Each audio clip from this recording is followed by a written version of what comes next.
Ingrid Bisa, un nuovo impegno allora in questa veste parlamentare, quindi si va a Roma.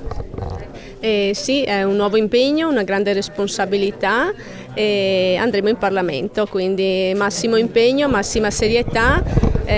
Abbiamo avuto la fiducia degli elettori e quindi ovviamente dovremo avere i nostri elettori nel cuore nel momento in cui arriviamo in Parlamento. Anche per lei appunto quasi un debutto, diciamo. Sì, direi di sì, diciamo proprio che è un debutto, insomma, ne sono molto orgogliosa e onorata. Per rappresentare le istanze di un Veneto che forse, nonostante tutto, finora insomma, ha sempre un po' sofferto anche questo complesso verso altri territori. Sì, sicuramente è una grande opportunità per il nostro Veneto, soprattutto per il grande risultato che abbiamo avuto il 22 di ottobre e sono quelle istanze che poi dovremo continuare a portare in Parlamento a nome e per conto insomma, di tutti i veneti che il 22 di ottobre hanno votato al referendum.